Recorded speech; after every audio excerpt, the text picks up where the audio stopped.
Good morning to all students. In the lecture of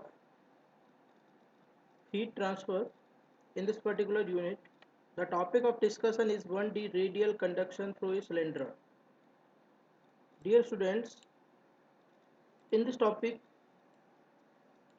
we will discuss about the radial conduction through a cylindrical surface. So one frequently encountered problem is that of heat flow through the wall of a pipe or through the insulation placed around a pipe. Consider the cylindrical surface or wall as shown below. The pipe is either insulated on the end or is of sufficient length L. The length of the pipe is L and it is insulated. That heat losses through the end is negligible. As you know, heat sources within the wall of the tube. If T1 greater than T2, heat will flow outward radially. अगर T1 greater है T2 से तो heat कहाँ flow होगी आपकी outward होगी radially from the inside radius R1 to the outside radius R2. कहाँ से कहाँ फ्लो होगी इनसाइड रेडियस R1 से outside radius R2. The process will be describe by the Fourier's law. इस पर्टिकुलर प्रोसेस में जो भी आपका हीट फ्लो होगा that will be describe by the Fourier's law of heat conduction. Okay, तो जो भी पर्टिकुलर प्रोसेस स्टूडेंट्स अकर होगा उसको किससे डिस्क्राइब करेंगे Fourier's law of heat conduction. Now,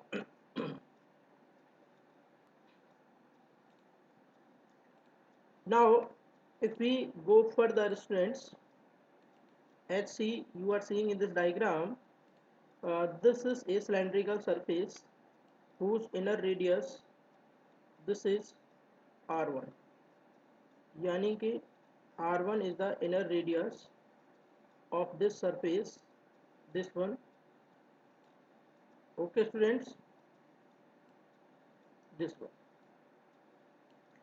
And R2 is the outer radius. R2 is the outer radius, this one,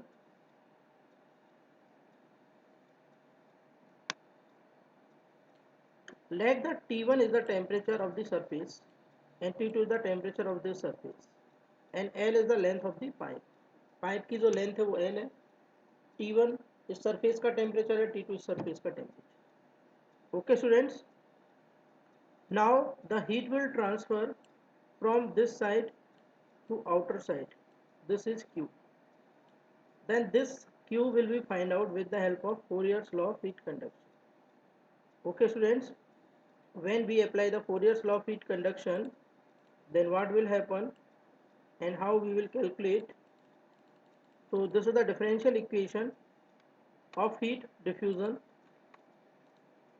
this one, which we have already derived in case of cylindrical coordinate system in the last lectures में cylindrical coordinate system में जो heat conduction की equations है इसको one dimension के लिए अपन already drive कर चुके हैं students. With K is a constant which is known as thermal conductivity of the wall. thermal conductivity यानी कि ये जो K है आपका क्या है students, this is the thermal conductivity. Heat flow rate across the wall is given by, तो जो हीट फ्लो रेट होगी across the wall Qx if we will find out, so that will be minus Ka dt by dx is equal to Ka upon में L Ts1 minus Ts2. Okay students, तो जो thickness है आपकी dx that is equal to L. Okay students, और temperature जो difference है dt that is equal to Ts1 minus Ts2. Okay students, ये आपका टेम्परेचर डिफरेंस हो गया Ts1 माइनस Ts2, यानी Ts1 minus Ts2 divided by L by Ka. तो ये आपका थर्मल रेजिस्टेंस हो गया L by Ka. This one L by Ka is the thermal resistance.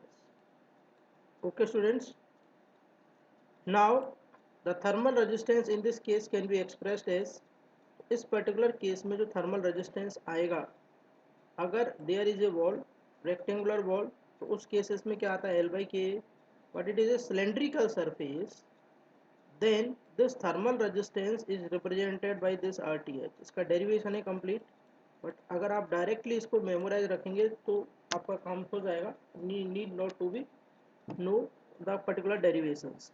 Notes में आई विल शो यू, अगर आपको देखना है तो आप वहाँ से इसको देख सकते हैं। जैसा कि अगर आपकी रेक्टेंगुलर वॉल है तो थर्मल रेजिस्टेंस L/K होता है। सिमिलरली अगर एक सिलेंड्रिकल सरफेस है तो जो थर्मल रेजिस्टेंस होगा ln R1 divided by R2 divided by 2πKL। Okay students, तो ये आपका क्या होगा, बेसिकली ये आपका 2πKL होगा।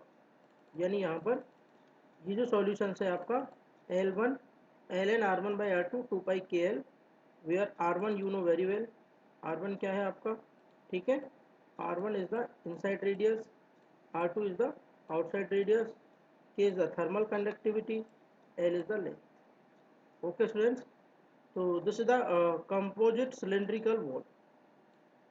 अब बात आती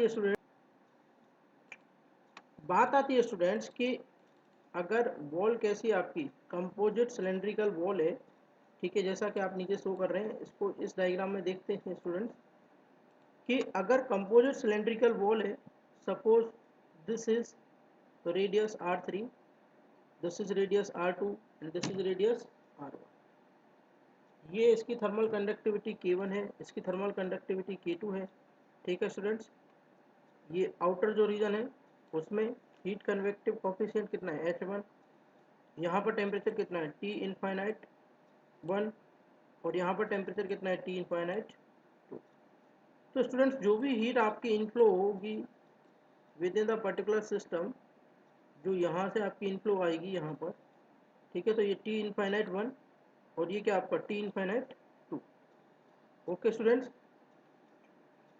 तो T इनफाइनाइट 1, तो यहाँ पर जो भी पर्टिकुलर मीडियम है उसका जो कन्वेक्टिव हीट ट्रांसफर कोफिशिएंट है वो कितना है बच्चों, H1। और यहाँ पर जो टोटल एरिया होगा, सरफेस एरिया की बात करेंगे स्टूडेंट्स, तो जो सरफेस एरिया है अगर एक सर्किल लेते हैं तो वो कितना होगा, 2πr। और ये एक सिलेंडर है, जस्ट लाइक इट, ये इस तरीके से एक सिलेंड्रिकल सरफेस है, ठीक है स्टूडेंट्स। तो इसकी जो सर्कमफरेंस का एरिया होता है वो 2πr होता है। अगर इसको L से मल्टीप्लाई कर देंगे तो इसकी जो सरफेस होगी, ये जो सरफेस होगी, इसका एरिया आ जाएगा, क्योंकि उसी पर्टिकुलर सरफेस से ही तो आपकी हीट ट्रांसफर हो रही है। यानी ये जो क्रॉस सेक्शन एरिया है, इस क्रॉस सेक्शन एरिया से कोई भी हीट ट्रांजेक्शन नहीं हो रहा है, सिर्फ ये जो भी हीट ट्रांजेक्शन हो रहा है वो इस पर्टिकुलर एरिया से हो रहा है। ये जो सरफेस एरिया आपको दिखाई दे रहा है इस पर्टिकुलर एरिया से हो रहा है। तो ये जो पर्टिकुलर एरिया आएगा 2πr1 इंटू में L। ओके स्टूडेंट्स, नाउ अब ये जो बीच वाला एरिया है, ठीक है, तो इसकी जगह यानी देखो एक थर्मल रेजिस्टेंस आपका यहाँ प्लेस हो गया, अब ये वॉल आ गई, फिर एक थर्मल रेजिस्टेंस आपका यहाँ प्लेस हो गया, अब ये वॉल आ गई, फिर एक थर्मल रेजिस्टेंस आपका यहाँ प्लेस हो गया, ठीक है, अब ये अंदर वाला एरिया आ गया, तो एक थर्मल रेजिस्टेंस आपका स्टूडेंट्स यहाँ पे प्लेस हो, ठीक है। तो अब यहाँ जो सिलेंड्रिकल वॉल है उसमें थर्मल रेजिस्टेंस निकालने के लिए formula we have already discuss and I have already explain you कि जो भी पर्टिकुलर फॉर्मूला होता है वो बच्चों क्या होता है, ln R1 divided by R2। ध्यान ये रखना है, जैसे अगर ये R1 बड़ा है और R2 क्या आपका छोटा, तो R1 divided by R2 2πL, L क्या इसकी लेंथ है, जो भी पर्टिकुलर लेंथ रहेगी, ठीक है, अगर इसकी जो भी पर्टिकुलर लेंथ रहेगी स्टूडेंट्स वो क्या है आपकी, that is your L। Okay, K1 is the thermal conductivity, तो ये 2πL K1। Similarly ln R2 by R3 2πL K2, ठीक है, ये स्टूडेंट्स और ये स्टूडेंट्स। तो ये इसके लिए, ये तो इसके लिए हो गया थर्मल रेजिस्टेंस, ये इसके लिए हो गया thermal resistance, R2 by R3 2πL K2, क्योंकि इसकी K1 थर्मल कंडक्टिविटी किसकी है, इसकी है, और K2 थर्मल कंडक्टिविटी किसकी है, इसकी है, और लास्ट में K3 थर्मल कंडक्टिविटी की ज़रूरत नहीं है क्योंकि ये जो है ये कन्वेक्टिव हीट ट्रांसफर कोफिशिएंट है। इस केस में स्टूडेंट्स ये जो आएगा आपका 1/H2 into area 2πr2 into L, ठीक है स्टूडेंट्स। अब आपके पास चारों रेजिस्टेंस आ गए। अगर आपको टोटल रेजिस्टेंस निकालना है R टोटल RT, तो इसमें बच्चों ये अगर मान लो फर्स्ट वाले को R1 ले रहे हो, दूसरे वाले को आप क्या ले रहे हो, R2 ले रहे हो, तीसरे वाले को आप क्या ले रहे हो, R3 मान रहे हो, ठीक है, और चौथे वाले को स्टूडेंट्स आप क्या ले रहे हो, R4 मान, ठीक है। यानी ये बेसिकली क्या है आपके R1, R2, R3 and R4, ये सारे के सारी चीज़ें हैं आपकी। इस तरीके से हम इसको आगे बढ़ाएंगे। अब बात आती है स्टूडेंट्स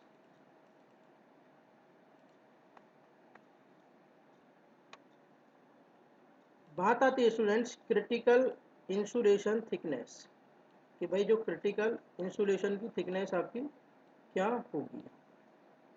अब देखिए ये आर आई इनर रेडियस है, R0 आउटर रेडियस है, ये टी इनफाइनाइट और ये H, ठीक है।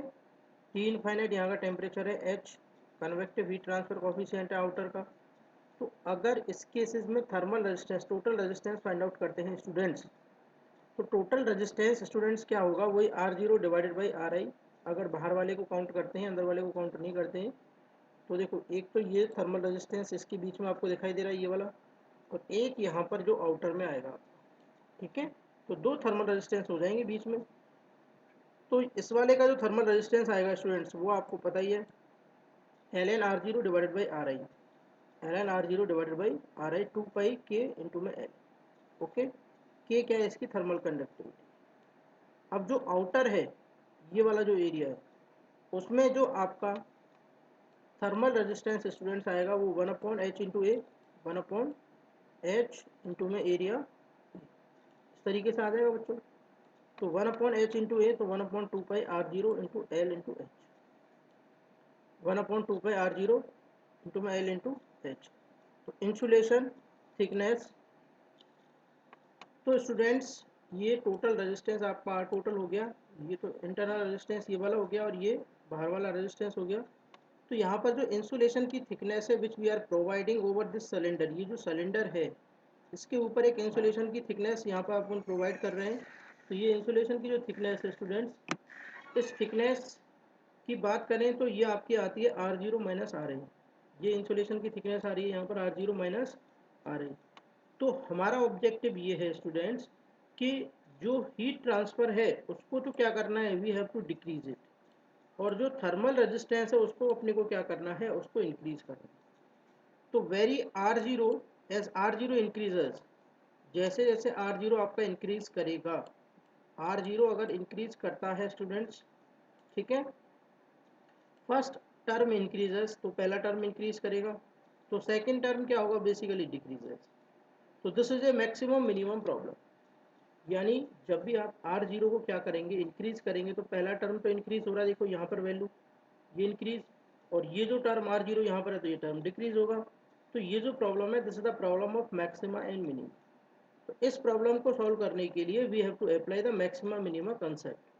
तो ये जो भी पर्टिकुलर इक्वेशन है, मान के चलिए ये इक्वेशन नंबर 1 है, तो इस इक्वेशन नंबर 1 को वी हैव टू इंटीग्रेट, और sorry we have to differentiate with respect to R0। तो R0 के रेस्पेक्ट में we have to differentiate it, क्योंकि R0 ही चेंज हो रहा है, R0 ही वेरी कर रहा है। ये RI आपका कांस्टेंट है, K कांस्टेंट है, लेंथ कांस्टेंट है, ठीक है, बाकी सारे कांस्टेंट है, सिर्फ R0 चेंज हो सकता है। यानी ये इसकी जगह लेयर आपकी और लेयर इतनी बड़ी हो सकती है, ठीक है स्टूडेंट्स। तो what we will do, we will do dr by dt। तो यहाँ पर देखिए स्टूडेंट्स, ये dr by dt total, dr0 is equal to 0। तो यहाँ पर students D R total divide by dr0 is equal to 0, और 2 pi K R0 into L minus 1/2 pi HL R0 square is equal to 0, और R0 is equal to K by H. तो D R total divide by dr0 is equal to 0, 1/2 pi K R0 into L minus 1/2 pi HL R0 square is equal to 0।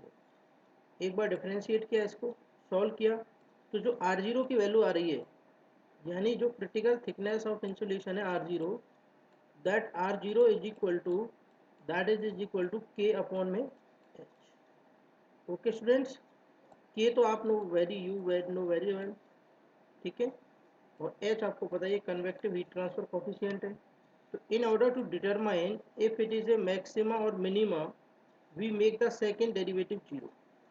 तो हम क्या करेंगे, second derivative को zero करने के लिए क्या करेंगे स्टूडेंट्स, एक बार और इसको डिफरेंशिएट करेंगे, D two R total divide by D R zero square is equal to zero. तो at R zero is equal to K Y H पर चेक करेंगे, ये R zero is equal to K Y H जो value आई है इस पर check करेंगे कि जो सेकेंड डेरिवेटिव है उसकी वैल्यू प्लस आ रही है माइनस आ रही है। तो आर जीरो की वैल्यू अगर यहाँ पर पुटअप करते हैं students, minus one upon two pi K R zero square into L plus one upon pi this one R zero square H L, इसमें वैल्यू पुटअप की तो ये बच्चों क्या आ रही है, ये स्टूडेंट्स आ रही है पॉजिटिव। तो इसका मतलब है कि Q की वैल्यू क्या रहेगी, मिनिमम रहेगी जब R zero is equal to K Y H है। तो ये जो पर्टिकुलर वैल्यू आ रही है आर जीरो, ये बेसिकली क्या है, अपनी मिनिमम थिकनेस ऑफ इंसुलेशन है, सो दैट, ठीक है, so that the heat transfer will be minimum, जिससे कि क्या है उस पर्टिकुलर सिलेंड्रिकल सरफेस से जो हीट ट्रांसफ़र हो वो क्या होना चाहिए, मिनिमम से मिनिमम हो। तो इसके लिए ये जो मिनिमम क्रिटिकल रेडियस आपकी आ रही है, minimum Q at R zero is equal to K Y H. तो यहाँ पर students if we see further this one,